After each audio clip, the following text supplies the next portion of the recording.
imagina só, você tem uma ou várias crianças em casa e de repente alguma delas estão fazendo algo bonitinho, algo que merece ser registrado. Naturalmente, os familiares chamam outras pessoas para ver, tiram uma foto ou até gravam um vídeo daquele momento. E hoje, com a instantaneidade das redes, em minutos, milhares ou até milhões de pessoas podem ver o que foi postado. Do dia para a noite, a criança se torna uma pessoa famosa, um creator, um influenciador digital. Por mais que a possibilidade de ganhar visibilidade seja mais fácil com a internet, nos dias de hoje, as crianças famosas já existem há muito tempo. Atores infantis, astros mirins da música e até pequenos prodígios do esporte. Mas como lidar com essa exposição? Como cuidar da carreira e, ao mesmo tempo, proteger a infância? Esse é um papo que merece a atenção de toda a sociedade. E para nos ajudar a refletir, estão aqui comigo no Diálogos da Cidade a advogada trabalhista Raquel Marcondes e a psicóloga Karine Almeida. Sejam muito bem-vindas. Obrigada. Meninas, muito complexo esse tema, né? É um tema que está bastante em alta, né? Essa carreira infantil, as crianças trabalhando, né, muitas com o que gostam e tudo mais, fica difícil da gente entender o conceito desses trabalhos que essas crianças fazem. E eu queria começar com a Raquel perguntando exatamente isso. Existe uma definição que consiga enquadrar, do ponto de vista do direito, essa carreira infantil?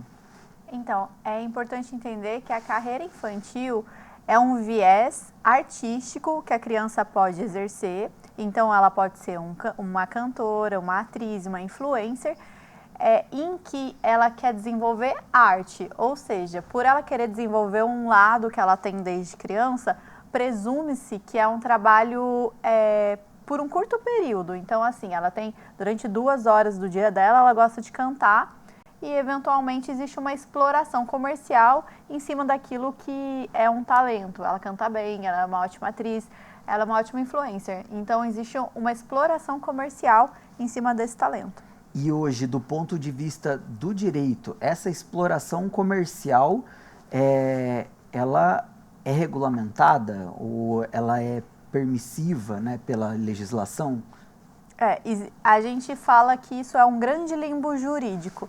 Tanto é que, dia após dia, a gente não sabe o dia que vai ser publicada essa entrevista, mas a cada dia que passa, há novas liminares, novos entendimentos. Então, inclusive para nós, como advogados, auxiliar uma família, às vezes é muito difícil, porque hoje pode, mas ontem não. Fica complicado, às vezes, direcionar, mas então a gente tem que ir para o básico. Trabalho infantil é proibido, então trabalho de menor de 16 anos no Brasil é proibido. O que significa trabalho? Você pega e empresta a Constituição para entender. Acima de 8 horas é considerado um trabalho, ou seja, você tem uma carga efetiva, onde você tem onerosidade, você recebe o salário, você tem uma subordinação, você tem um patrão, você não é eventual, então todos os dias você tem que estar prestando esse serviço. Caso haja esse vínculo, aí configura um vínculo trabalhista do qual é proibido. Nossa, é interessante porque para debater sobre esse assunto a gente precisa entrar até na questão do conceito de trabalho, né? Sim. Entender o que seria trabalho para ver o que é uma carreira, se essa criança está sofrendo, né, um caso de trabalho infantil ou ela está ali praticando aquilo que ela gosta. E com isso, nesse ponto, eu vou para a Karine, porque assim, como a Raquel falou, as crianças elas gostam eventualmente de algumas coisas e se destacam nisso. Seja cantar, praticar algum esporte, né? Quando, né, mesmo que isso gere uma rentabilidade para a família, né, isso ainda a gente pode chamar de um hobby da criança, mesmo que gere um retorno monetário? Existem crianças, por exemplo, que apresentam aptidões para a arte e para o esporte. Então, ela acaba entrando em contato com esse esporte ou com essa arte e ela acaba agindo de uma forma natural, ela acaba apresentando facilidade em desenvolver tais atividades. Então, ela não vai apresentar grandes dificuldades, ela vai apresentar prazer naquilo. Quando essa criança ela acaba tomando grandes responsabilidades que não diz respeito à faixa etária dela, que diz respeito, por exemplo, a um profissional adulto que compete em grandes competições, isso daí pode acabar prejudicando, porque o tempo que ela vai demorar para treinar, o tempo que ela vai gastar, por exemplo, com as competições, às vezes tem viagem, isso pode acabar prejudicando, por exemplo, a escola, o seu desempenho escolar, o seu contato com os amigos, porque acaba que essa criança ela fica com um tempo muito sobrecarregado. Então, ela não vai ter tempo útil, por exemplo, para ir ela pode perder as festas de aniversário dos amigos, ela pode perder momentos importantes por conta dessa carreira muito precoce. E inclusive, perder aula, né? Perder tempo na escola. Parece que nesse começo do programa a gente está entendendo que a intensidade, né?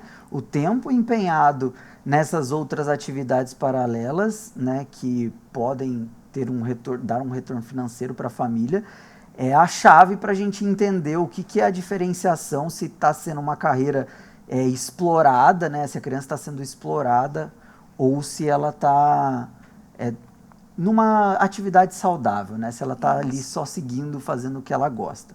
Mas vamos ver o que o pessoal na rua está achando disso. A gente foi, né, para as ruas aqui de São José dos Campos perguntar para o pessoal o que eles acham sobre esse assunto. Vamos conferir agora e na sequência a gente volta aqui para o estúdio para repercutir aí a opinião da sociedade sobre esse tema. Eu acho que criança tem que ser criança, tem um momento que ela vai ter que escolher uma carreira, isso é lá na frente. A gente não pode atropelar passos, criança precisa brincar, precisa interagir com animais, precisa interagir com a natureza, ter o cuidado dos pais, e a mídia não é um lugar para criança. Está tendo um exagero, né, na exposição das crianças na mídia, né? Incentivar as crianças a praticar um esporte, ao seu talento, através de uma arte, de uma pintura, de uma música, de um canto, eu acho que isso é válido. Mas expor as crianças desde cedo na mídia excessiva, nem tá mais na internet, eu sou totalmente contra. Por exemplo, a minha filha, ela faz coral, ela tem várias atividades, só que depende do ambiente. A gente segue uma doutrina e tal, então a gente ali dentro da igreja é um ambiente seguro, na escola também é um ambiente seguro.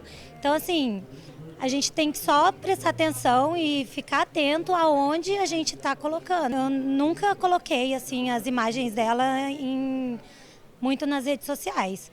Agora a gente vai ficar ainda mais atento, né? Com tudo que está acontecendo, a gente tem que se sente um pouco inseguro, né?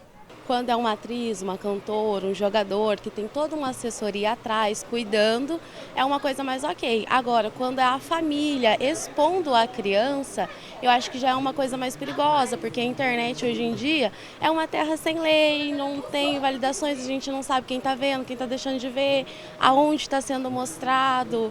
Então, eu acho meio perigoso, até mesmo para a segurança tanto da família quanto da criança. A gente está tendo casos, a gente teve em São José, né, de tentarem roubar uma criança, sequestrar uma criança. Então, eu acho que quanto mais a gente puder cuidar dos nossos pequenos, melhor.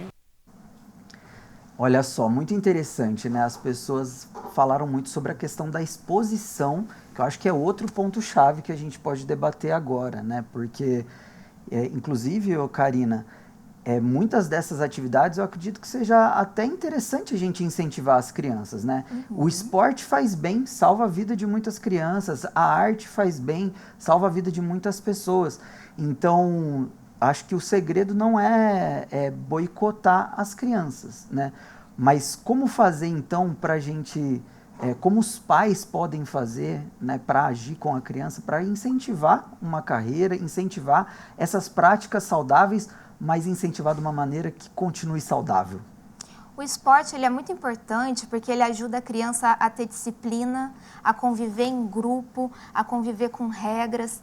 E ela, de certa forma, tira também essa criança das redes sociais. Porque hoje em dia a gente tem uma epidemia de crianças que ocupam o seu tempo com o celular. E isso é muito perigoso. Isso é muito perigoso porque pode causar uma série de transtornos, de ansiedade, inclusive TDAH, um transtorno opositor, enfim, uma série de questões. E o esporte e a arte, ela de certa forma tira essa criança do mundo digital e coloca ela presente no ambiente. E essa é a grande magia da infância, né? Estar presente. A criança, ela vive a infância e ela vive aquele momento como os adultos não conseguem viver, porque os adultos, eles estão muito presos nas preocupações, eles estão presos, nossa, amanhã eu tenho que resolver isso no trabalho, eu tenho que pagar a conta, eu tenho que isso, tenho que fazer aquilo. E a arte, o esporte, ela mantém essa criança no presente. E a gente consegue dar uma subjetividade para essa criança. Então, assim, é muito importante, eu super incentivo, coloquem os seus filhos em esporte, coloquem os seus filhos para cantar, tocar um instrumento, fazer alguma atividade, porque isso é importante. Porém, a partir do momento que você perceber que essa criança ela tem aptidão e que ela gosta e você quiser partir para um âmbito profissional, por exemplo, para competições, você precisa também prestar atenção como que essa criança está ocupando o tempo dela. Por quê? Ela precisa, foi o que eu falei no início do vídeo, ela precisa ter tempo para brincar, ter tempo para estudar, ter tempo em família e também ter tempo para praticar esse esporte. Quando esse esporte ou essa atividade da arte, ela acaba tomando todo esse tempo da criança, aí sim a gente tem uma criança que está exposta a grandes riscos de desenvolvimento. E eu acho interessante a gente falar isso porque tem essa questão da oposição, né? Muitos pais no Povo Fala, no vídeo que a gente assistiu agora, eles falaram, né, que olha, eu preservo a imagem do meu filho, eu fico preocupado aonde eu vou postar algumas coisas, né? Então tem essa preocupação com a exposição. Né? Só que a gente está com uma epidemia de crianças, como você falou, viciadas em celular. Inclusive, a gente tem uma pesquisa aqui, eu vou trazer um dado, de uma startup que chama Influr. É uma pesquisa que foi feita em 2020, então a gente ainda estava até num contexto pandêmico ainda, né? Onde a gente consumiu mais, né? 2022 essa pesquisa. Ela revelou que 75% dos jovens querem ser influencers, querem ser influenciadores digitais. E o que eu achei interessante é que a maior parte dos entrevistados, eles querem ser influencers por ter uma voz ativa, né, por serem ouvidos, mas também 64% querem ser influenciadores digitais por conta do interesse financeiro. Então a gente está falando de jovens, né, adolescentes e jovens, que já estão pensando, né, em se expor na internet por conta de dinheiro. Né? Essa preocupação muito precoce de ter a exposição em troca de dinheiro. O que isso representa? Isso é algum diagnóstico que a gente pode tirar da sociedade com essa informação? Né? As crianças, elas estão realmente com preocupações precoces por conta da internet? Sim, desde a pandemia, que a gente teve um boom das redes sociais, que as crianças acabaram utilizando muito a internet, o YouTube, para ocupar o tempo ocioso, e os pais também, eles precisavam trabalhar, não tinha escola ali como suporte, não tinha rede de apoio, acabou que o celular e as telas viraram a rede de apoio dos pais. Entretanto, as telas, ela é um mundo que você pode estar exposto a tudo, literalmente. Então, também esse fenômeno das redes sociais é cultural. Eles acabam moldando o jeito de ser e estar no mundo. As crianças aprendem desde cedo que se você se expor ali na tela, existe, por exemplo, uma coisa que eu estava até pensando aqui, um vídeo tem muitas camadas, tem muitas camadas. Então, por exemplo, tem aquela criança que vê o vídeo e entende que para ela ter popularidade, ela precisa fazer dancinha no TikTok. Na outra camada do vídeo tem, por exemplo, as redes de pedofilia. Então, tem aquela pessoa que está olhando aquele vídeo com um olhar malicioso, com um olhar com outras intenções.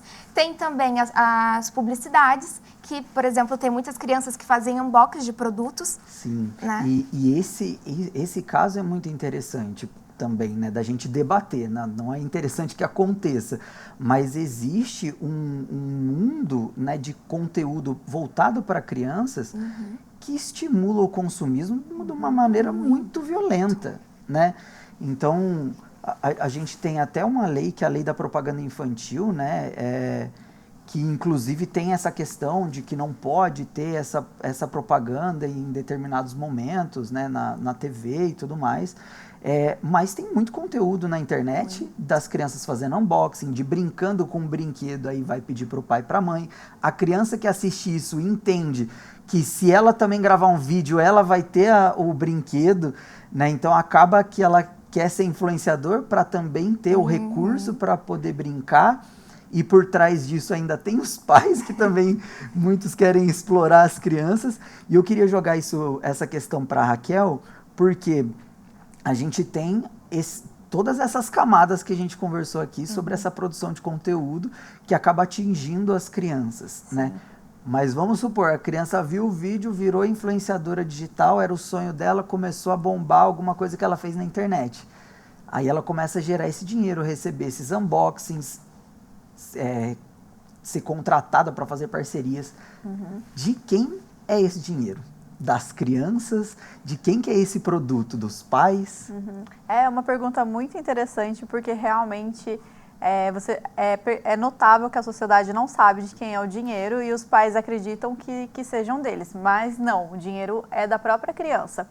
Quando uma criança se submete a esses contratos comerciais, ela tem que ter uma autorização judicial, porque ela está exercendo um trabalho ali só por um período, mas tem que ter uma autorização. Quem fiscaliza isso é o Ministério Público. Inclusive, qualquer um de nós podemos denunciar. O que acontece? Esse dinheiro da criança que vem através de um contrato é como se fosse uma curatela, por exemplo. Quando você tem uma pessoa doente na sua casa, você pode escolher uma pessoa para cuidar daquela pessoa que está incapaz, né? Então, ela tem que prestar conta. Seria um pouco análogo a esse sistema. Então, como a criança é menor, ela ainda não tem capacidade de entender, os pais podem gerir. Mas, nesse sentido, o que os pais podem fazer? Eventualmente, uma criança que fique muito famosa, eles moram realmente em um lugar muito afastado e aquilo oferece risco. Daí pede uma autorização para o juiz. A gente precisa comprar uma casa maior, uma casa num bairro melhor, e justifica. Tem que justificar sempre aquele gasto, principalmente se for um gasto muito alto. Então, boa parte dos pais que estão fazendo esse tipo de trabalho com os filhos não sabem, e realmente as denúncias têm ajudado muito a encontrar essas pessoas.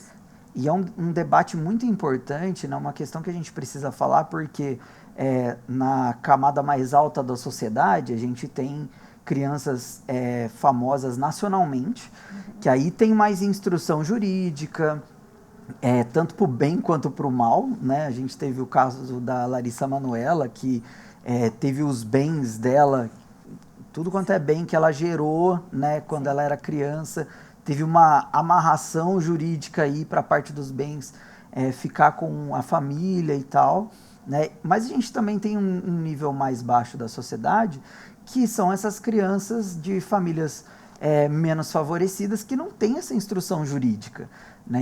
Inclusive, às vezes se veem num caso de exploração porque não tem a orientação de como gerir essa carreira ou esse início de carreira dessa criança por falta dessa compreensão jurídica. Mas, pessoal, vamos fazer a primeira pausa aqui no Diálogos da Cidade. Daqui a pouco a gente retoma esse assunto, a gente traz mais falas aqui de outros profissionais para continuar debatendo essa questão da carreira infantil aqui no Diálogos. Voltamos já, não saia daí.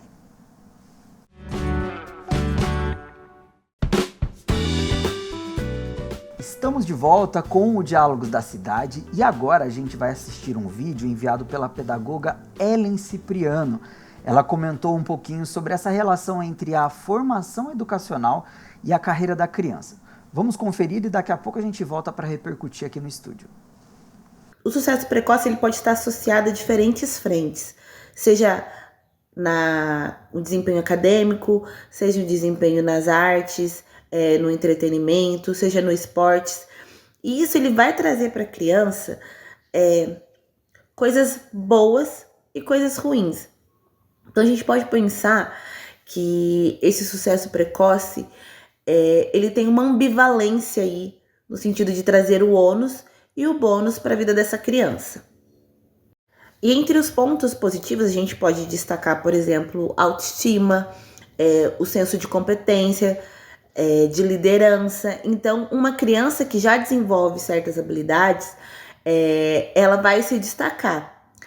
Porém, se esse destaque ele não vier acompanhado de uma rede de apoio, de um suporte psicológico, emocional, ele também pode fazer com que essa criança desenvolva uma certa dificuldade em sociabilizar com outras crianças do mesmo nível, em interagir, em brincar, em explorar esses outros aspectos da infância. É importante para a criança brincar, é necessário brincar, e não só pelo prazer lúdico, porque nas brincadeiras a gente também aprende, a gente também desenvolve habilidades de socialização, de lidar com frustração, de lidar com as emoções, de trabalhar em grupo.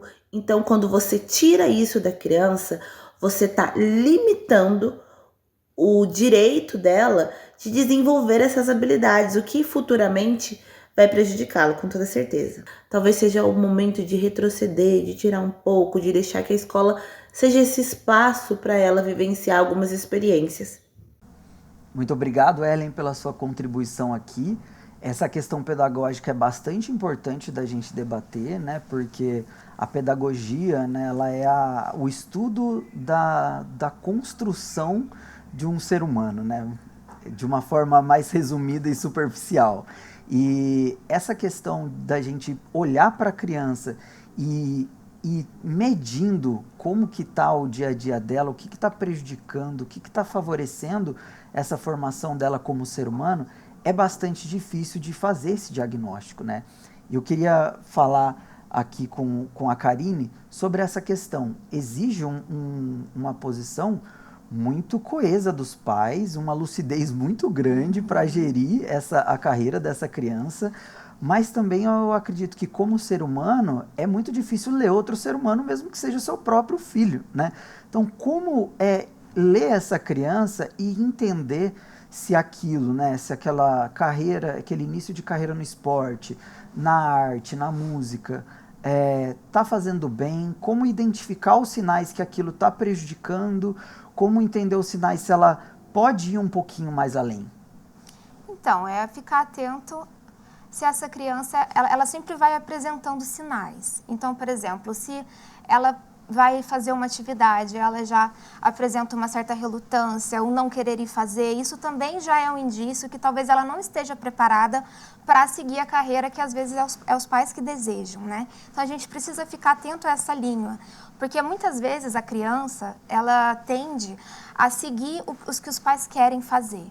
Porque elas precisam ter esses pais, os pais são referências, então os que os pais falam é o que normalmente elas vão acatar como verdade. Então a subjetividade dela vai estar sendo, quando essa criança ela é exposta a outro, por exemplo, vamos supor que é uma criança que está entrando nesse mundo e está sendo famosa. A subjetividade dessa criança, ela passa a ser através do olhar do outro. O que o outro diz que eu sou, o que o outro diz sobre mim é o que eu vou ser. Então, ela acaba tendo esse senso de identidade um pouco perdida. Quem eu sou? Né? Porque a lente dela fica sempre através do outro. E a gente sabe que as redes sociais, o que mais tem são comentários, haters. Isso também pode afetar a criança. Isso pode afetar a autoestima da criança, isso pode afetar, causar ansiedade, depressões. Então, a gente precisa ficar atento. Tanto essa toxicidade de fora do público, né, muitas vezes dos próprios companheiros do meio, seja do meio do esporte, do meio artístico e principalmente dentro de casa. E você falou sobre essa questão dos pais projetarem os sonhos, né, nas crianças. E eu acho que é uma questão que é comum, né? Eu passei dificuldade na minha vida porque eu não fiz faculdade, alguma coisa, eu quero que meu filho faça uma faculdade. Você acaba projetando muitas vezes por preocupação, né, com o futuro daquela criança. Mas como os pais podem identificar se eles estão com um posicionamento tóxico em relação às crianças? O que eu percebo muito é o desejo dos pais de darem aquilo que eles não tiveram.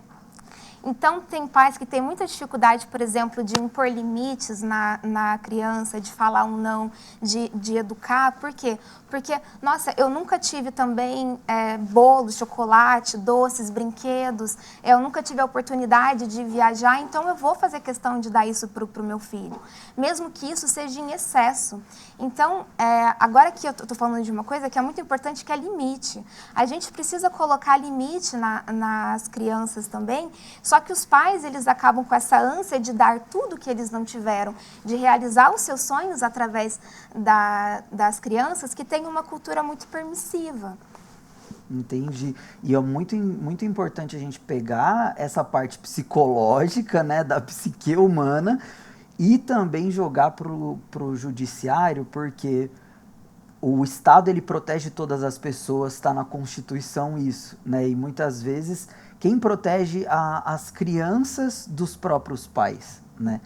Isso é bastante, né? A criança, ela não é propriedade, né, dos pais, segundo o direito, né? Mas existe, segundo a legislação do ponto de vista jurídico, uma determinação técnica sobre essa questão, por exemplo, da criança estudando, do tempo dela na escola, né? Porque o conselho tutelar, se a criança não estiver frequentando a escola, ele tem direito de bater na porta da casa da família e levar a criança embora, né? Como que funciona isso do ponto de vista jurídico, essa proteção da vida, a proteção da infância? De fato, a criança ela tem que continuar exercendo as atividades que ela é obrigada a frequentar a escola, e toda essa questão ela é investigada pelo Ministério Público, que tem esse papel de verificar se, por exemplo, de fato aqueles pais estão abusando do direito. Então, provavelmente, se houver um abuso do direito, a escola vai comunicar ao Conselho Tutelar, que vai comunicar ao Ministério Público, que vai ingressar com uma ação para entender ali o que está acontecendo e, se necessário, vai intervir realmente em relação a esses pais. E eu acho que é muito importante a gente destacar também o papel da escola como um agente fiscalizador, Com certeza, né? Porque existe, por parte da escola, uma preocupação com a qualidade de vida da criança fora da escola também, né? Então, os professores, os diretores, orientadores pedagógicos, muitas vezes eles que fazem um diagnóstico, né, da criança, não só em relação à carreira, ao trabalho infantil, né, mas em relação à vulnerabilidade social, muitas vezes a um abuso sexual mesmo, que a criança muda, né? Então, o papel da escola, né? Frequentar a escola é importante não só para fazer a prova e ter um diploma, né? Mas também para ter esse acompanhamento de profissionais da pedagogia, né? Na formação cidadã daquela pessoa. E, meninas, vamos para mais um material aqui externo. A gente ouviu a população, agora há pouco a gente ouviu uma pedagoga e agora vamos conhecer a história do Cauã, um pequeno e talentosíssimo jogador de futebol. O Daniel, que é pai do Cauã, ele foi jogador profissional de futebol e ele ajuda a equilibrar a vida normal de criança do filho com essa carreira esportiva. Vamos dar uma olhada na história deles.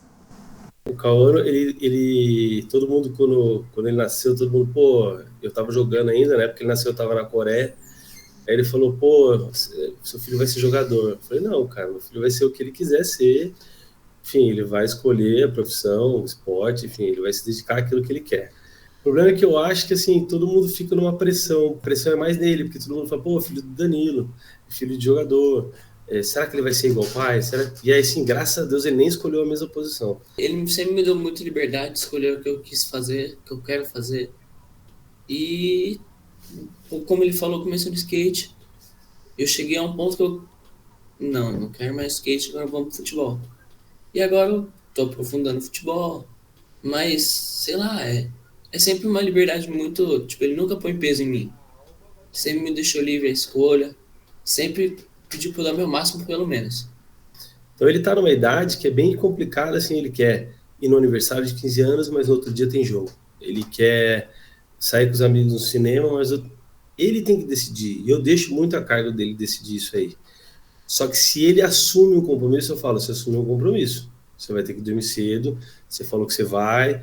Então vai ter um jogo de escola, lá atrás de escola. Tava no meio do dia, ele falou assim, no sábado à tarde, ele falou, pai, acho que eu não vou, não é um jogo tão importante. Eu falei, vai sim, porque você colocou teu nome, você falou que você ia. Você pode agora falar que não quer ir, mas você vai, porque você colocou teu nome. Por isso que eu deixo ele bem à vontade. Não tá feliz, não quer ir, não precisa. Fala pro treinador, não quero ir nesse jogo, vou descansar, vou viajar e tal, e tudo certo. Aqui em casa a gente tem isso bem feito. Eu sinto que tem um lado que é vantajoso, que você já começa a ter experiência desde cedo. Você começa a aprender tudo que você precisa para quando chegar na hora do vamos ver, você tem o vamos ver, né? Aí, por exemplo, eu sinto que meus amigos são muito, como é que eu posso dizer? Muito mais livres de horários, porque eu sempre tô, ou eu tô treinando, ou eu tenho que estudar, ler livro da escola, e eles sempre me chamam para fazer outras coisas, e eu falo que eu tenho coisa para fazer. E acho que é disciplina, né? Você sempre tá focado no que você quer fazer e fazer o 100%. Se ele for sair, se aparecer alguma coisa, não vai ser para qualquer lugar. Então a gente já conversa bastante disso. Tem que ser um negócio bem legal para ele e para a gente. Porque eu, enquanto jogador, eu vi muitos que até eram melhores que eu, não viraram profissional e voltaram para casa sem terminar colegial, sem terminar os estudos. Então, assim, você colocar teu filho ali numa condição e o cara devolver um ser humano pior. É bom que tenha esse momento de tristeza, não é ruim, tem que ter, porque a vida é isso, momentos felizes e momentos tristes, mas é saber ajudar ele na hora que ele precisa, na hora que ele tá ali triste, que ele precisa do momento dele, tem que deixar, na hora que ele precisa do apoio, a gente vai lá e apoia. Eu acho que a gente tem que saber. É difícil saber, isso não tem receita de bolo, né, mas é difícil acertar a mão, mas a gente vai tentando no dia a dia acertar a mão com ele com isso. Muito obrigado a essa dupla aí que passou pra gente até uma tranquilidade, né? Porque parece que é uma relação muito boa, existe um caminho para ir balizando essa relação, mas eu acho muito interessante que o Daniel trouxe essa questão de dar a liberdade e ao mesmo tempo fazer o papel de pai, de família, de também nos momentos chave ali no dia a dia, de orientar também, né? De colocar ali a disciplina, o horário para estudar, o horário de honrar, né? Essa questão mesmo do dia a dia deles, né? Das escolhas. E eu queria falar um pouquinho com a Karine sobre essa questão de a criança ela tem que decidir desde cedo, e parece, né, que muitas vezes isso acontece, que ela tem que decidir a carreira dela quando ela ainda é criança, né? E o Daniel, ele falou que no caso do Cauã, ele não existe essa pressão, ele quis entrar no skate, depois foi pro futebol e também cobra ele dos estudos, né? Mas como ir tirando essa pressão da própria criança de que ela não precisa decidir a vida dela em como ela vai morrer, né, agora, né? Como tirar essa pressão tão grande das crianças? Nossa, decidir uma carreira na infância é o ápice da adultização, né? Porque é uma responsabilidade que não cabe a ela. Eu lembro que quando era criança eu queria ser veterinária e as coisas mudam muito. Então,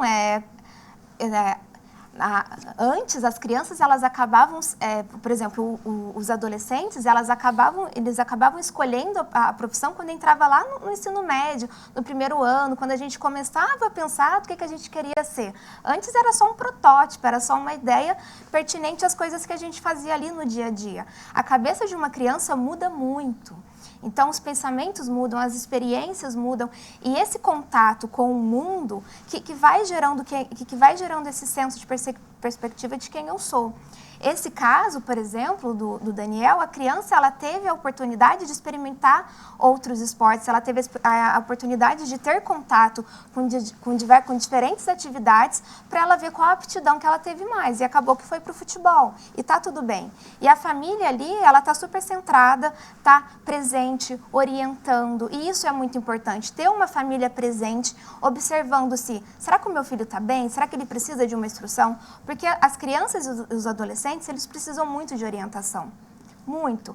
É muito importante que tenha um adulto sensato ali, mostrando que talvez por esse caminho não é seguro. É importante ter um adulto orientando ali esse adolescente, que se ele for para uma festa, não entrar em contato com drogas, não entrar em contato com álcool, porque são coisas que aparecem no cotidiano. Então, ter esse adulto responsável é muito importante e faz toda a diferença no psiquismo dessa criança e desse adolescente.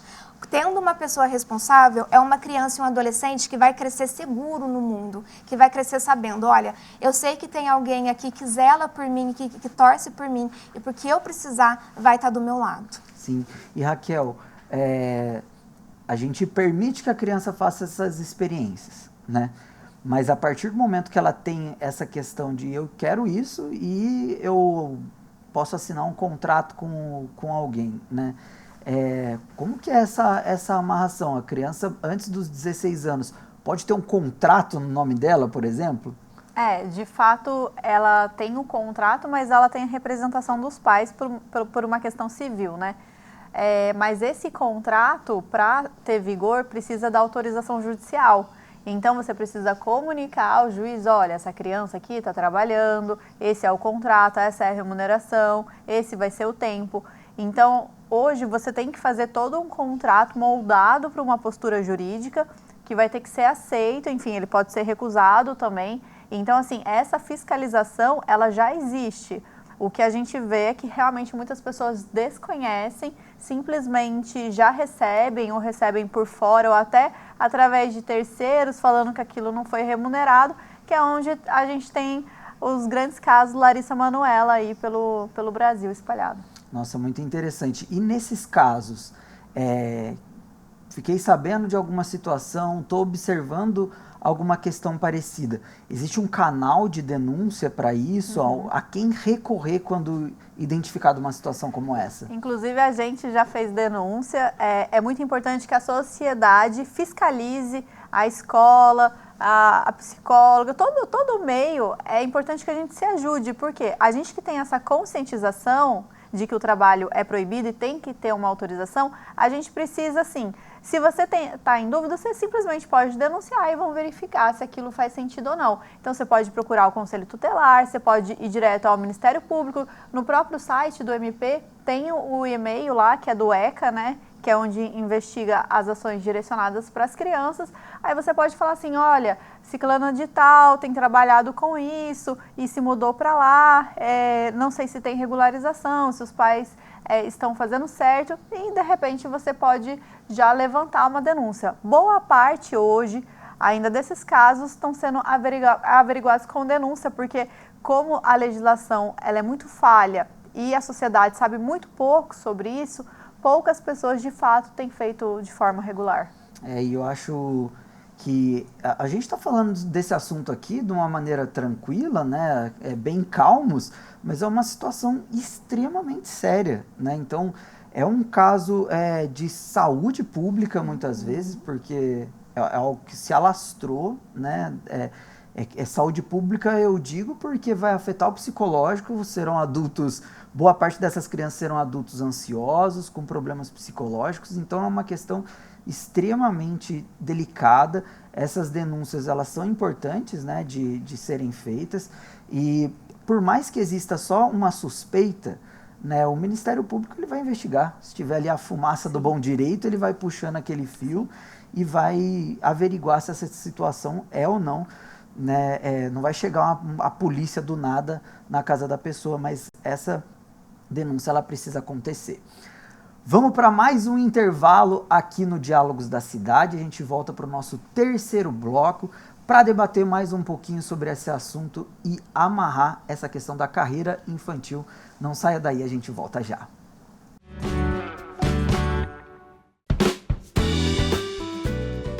De volta com o Diálogos da Cidade, hoje estamos falando sobre a carreira infantil.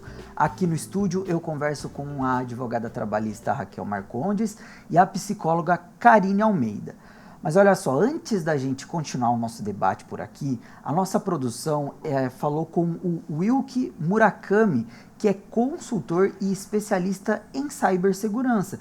Afinal de contas, muitos desses casos, né, envolvendo o trabalho infantil ou a carreira infantil tem desdobramentos na internet e muitos crimes acontecem na internet. Vamos dar uma olhadinha no que ele falou.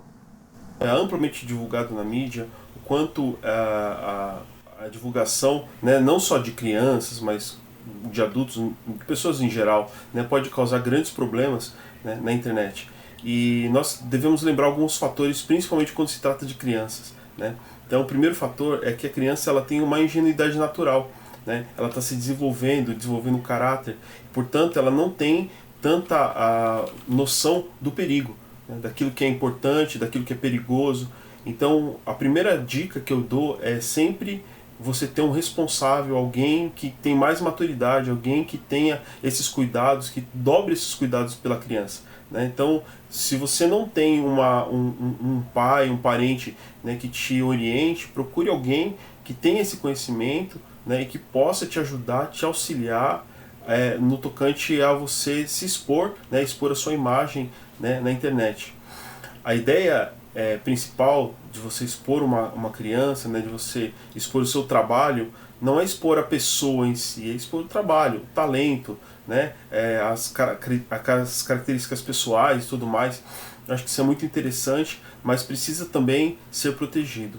Primeira coisa que eu diria assim para os responsáveis, né, quando você for gravar o conteúdo, né, e isso inclua a criança, tome cuidado com os lugares que você vai expor esse conteúdo. Ou seja, o lugar que você vai gravar esses conteúdos. Então, gravação de conteúdo, ele implica em você gerar imagens de um ambiente. Então, muitas vezes aquele ambiente ele não deve ser exposto. A minha dica principal é assim, tenha já mapeados quais são os ambientes físicos onde esses conteúdos vão ser gravados, porque aí você vai tomar cuidado para não expor uma foto de um familiar, alguma referência física de endereço, ou nada que possa levar, né, as pessoas diretamente à localização física, né, da criança ali, do adolescente.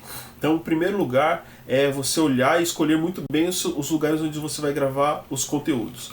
Segundo lugar, eu acho que isso vale uma reflexão para todos nós, isso é até muito utilizado nas empresas, né? Dizer assim, olha, depois que você digitou um e-mail, leia aquilo que você digitou e aí veja se vale a pena mandar a si mesmo, né? Porque às vezes nós escrevemos com uma ideia, né?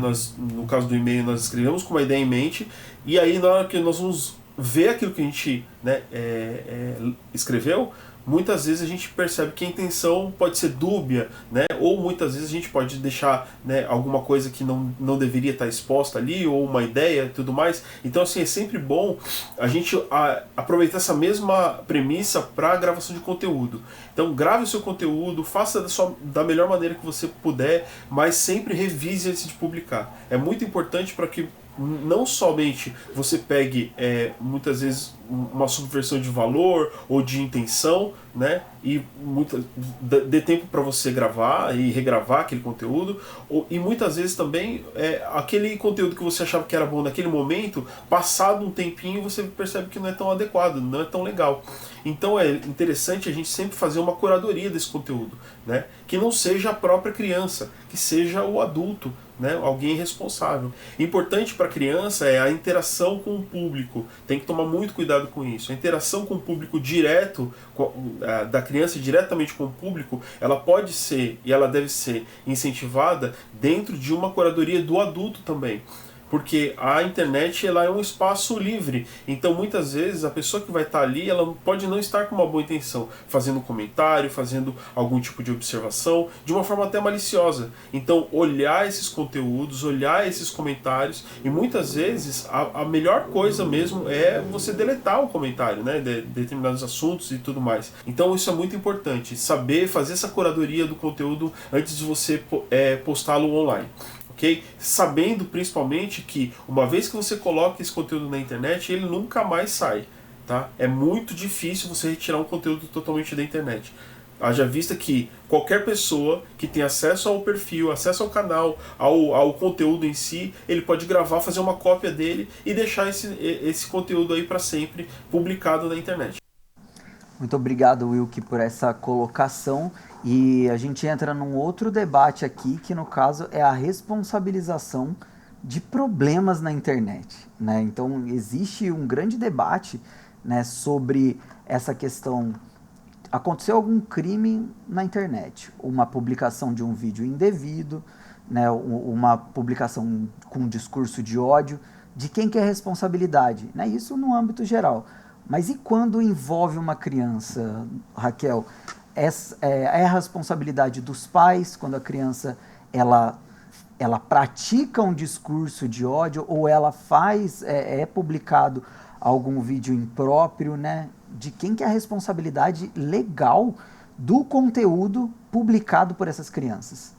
Realmente os pais precisam fazer a vigilância da criança em casa, então a rede social do filho, ela deve ser monitorada. O pai tem que ter conhecimento do que a criança está publicando, porque, obviamente, eles respondem ali com uma responsabilidade para a criança, embora, dependendo da infração, a gente pode aí considerar alguma infração para a criança que é uma advertência, seria algo não criminal, porque isso é só a partir dos 18 anos. Mas é um pouco mais branda a lei, então a criança realmente pode sofrer ali uma sanção, mas os pais com certeza são responsabilizados pela ausência dessa fiscalização, porque se houvesse a fiscalização, a criança não teria publicado aquele conteúdo. Então é muito importante hoje, e inclusive tem essa discussão, como a gente vai fazer, porque na verdade a criança não devia estar na internet. Abaixo de 16 anos, né, que é totalmente incapaz, não podia ter Instagram, TikTok, enfim, não podia, ao meu ver, não podia nem ficar acessando essas redes verticais que são totalmente dopaminérgicas e as crianças estão perdendo totalmente a identidade. Essa é uma questão para ela. Mas a gente tem que ter essa responsabilidade como pais de fiscalizar o celular do filho, saber o que ele está acessando, muitas vezes clonar o aplicativo, né? Porque as crianças são espertinhas hoje, apaga tudo mais.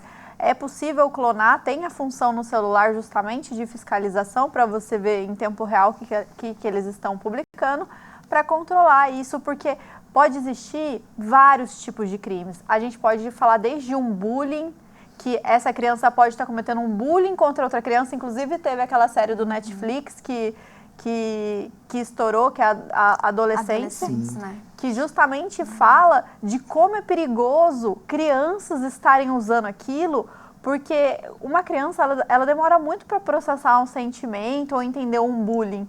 Então aquilo tudo pode estar acontecendo escondido e de repente aconteceu uma tragédia, como foi nessa série, né? E assim, existe hoje no âmbito do direito um debate sobre a responsabilidade das próprias plataformas, porque, afinal de contas, essas coisas estão acontecendo lá dentro, né? Qual que é a responsabilidade das plataformas digitais em relação a essas questões? Em tempo real, hoje saiu uma liminar que justamente fala que as plataformas têm responsabilidade, que seria uma obrigação de você retirar aquilo, né?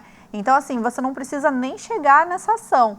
Se você tiver que chegar nessa ação, você já paga uma indenização de R$50 mil, pelo menos, por estar aceitando esse tipo de conteúdo, porque hoje existe toda uma IA que consegue ver aquilo ali, é uma criança, não pode estar publicando. Então, a rede social tem que ter ferramentas para bloquear aquilo. Mas, como se trata de uma liminar, amanhã pode não estar mais em vigor.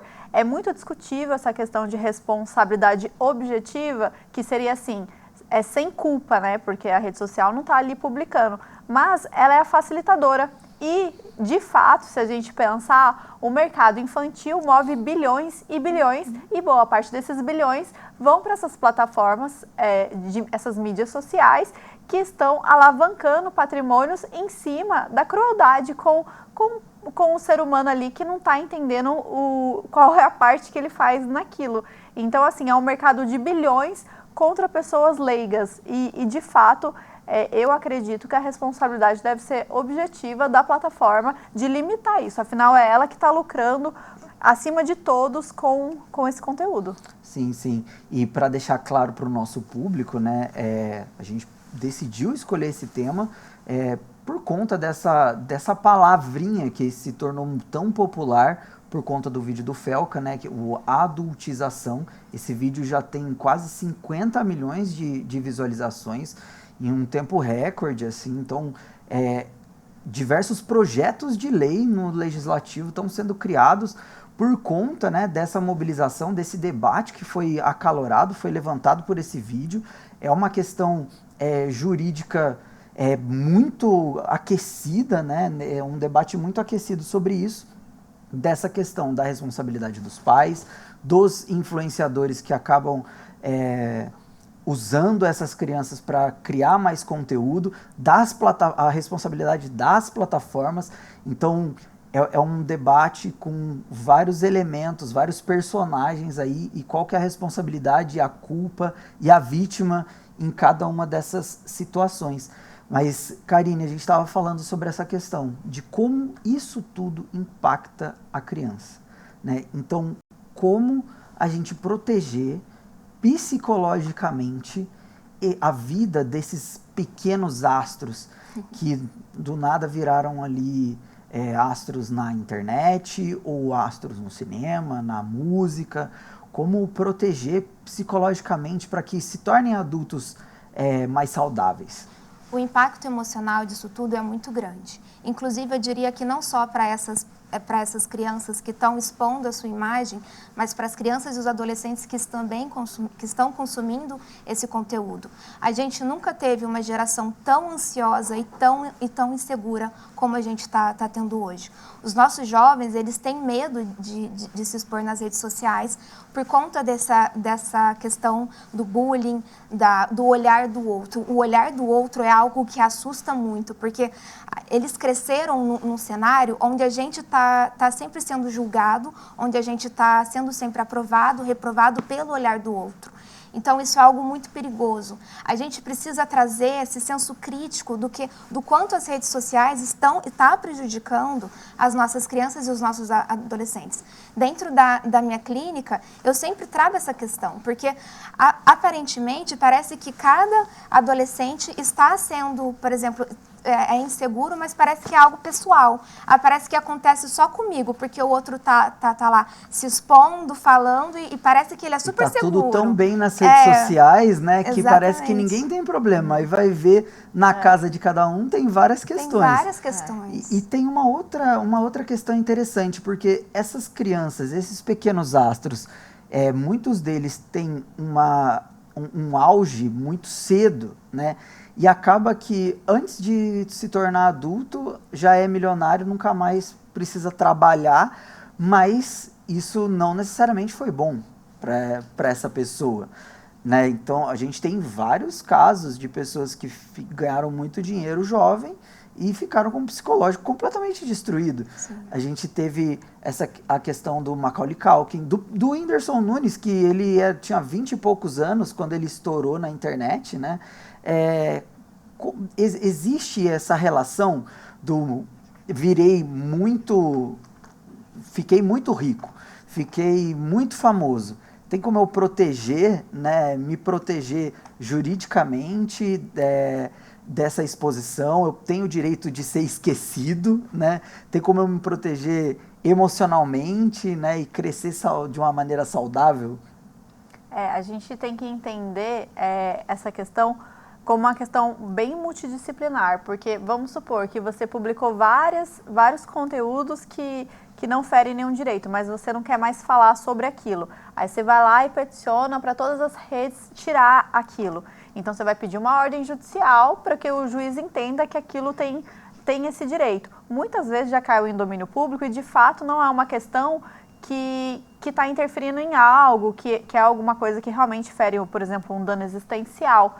Então, assim, não seria obrigado a tirar. Tem vários juízes que entendem que se você foi lá e deu uma opinião, por exemplo, essa entrevista, eu estou falando sobre isso, aí eu falo assim, não, agora eu troquei de profissão, eu não quero que nenhum assunto de advogado seja vinculado no meu nome.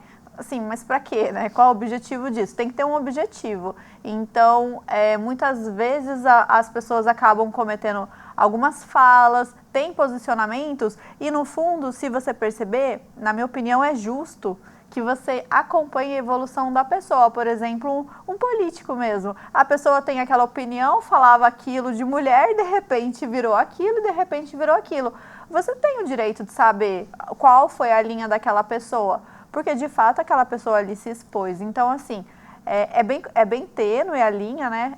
Em vários assuntos do direito não existe uma decisão fixa, os casos são analisados em casos em concreto, mas nessa fase de direito de esquecimento, a gente realmente tem uma lacuna muito grande para a gente discutir. Bem, e eu acho que é uma geração, né, essa geração alfa, geração beta, é uma geração que vai ser possível de acompanhar a evolução desde bebê, né? De cada ser humano, tem pais que já criam a rede social para criança com 1 mês de idade. É uma questão que a gente vai ver ainda muito debate, muito desdobramento. Karine e Raquel, muito obrigado pela conversa de hoje. Foi um papo muito enriquecedor e esclarecedor. Sejam sempre muito bem-vindas aqui no Diálogos da Cidade. Obrigada. E você aí de casa também, muito obrigado pela sua companhia. Espero que a gente tenha esclarecido algumas questões sobre a carreira infantil, sobre adultização, um tema super polêmico, bastante em alta, mas muito importante da gente debater. Não se esqueça de se inscrever no nosso canal lá no TV Câmara SJC no YouTube, também acompanhar a nossa programação pela TV aberta no canal 12.3. A gente se vê semana que vem com mais um Diálogos da Cidade. Até mais.